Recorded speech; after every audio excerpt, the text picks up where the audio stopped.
You are watching the Tulane Chi Alpha Prayer Podcast. We are a community learning how to live from Jesus, and in this podcast we will explore how to build lives of faith and prayer with the help of Jesus and the Scriptures.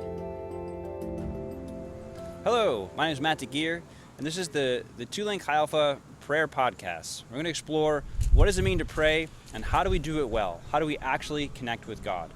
So as I think about trying to help other people pray well, I want to look to Jesus, the person who would pray better than any of us ever could imagine. His disciples asked him how to pray, and he said, you should pray like this. And he gave us what is known as the Our Father, or the Lord's Prayer. And he begins that prayer by saying, Our Father who is in heaven. Or if you want to be a little more literal, Our Father in the heavens. Where are the heavens? Sometimes we think about God as this far-off being. And the impulse to prayer is this impulse to connect with the transcendent, something beyond ourselves, beyond what's immanent, beyond what is material, the spiritual realm. Now, in the Bible, the heavens are actually interconnected with earth.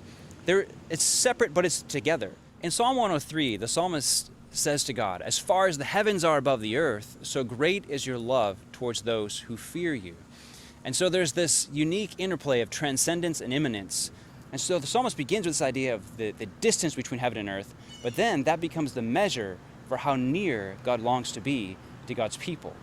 So that when we think of our Father in the heavens, we think of someone who is near. As the Apostle Paul said to the Athenians in Acts chapter 17, that God created the nations with the hope that they would feel after him or reach out after him and actually find him.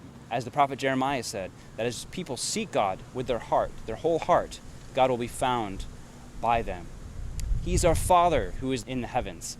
And so Jesus reveals to us not some grand old patriarch that you can't approach, but he is Abba, Father, a Father of intimacy and care. We begin with prayer with a desire to connect with someone, something beyond ourselves. And then we recognize that God is a person who wants to hear from us, who wants to meet with us and cares about us. So we begin with prayer there. Our Father who is near and wants to hear from me.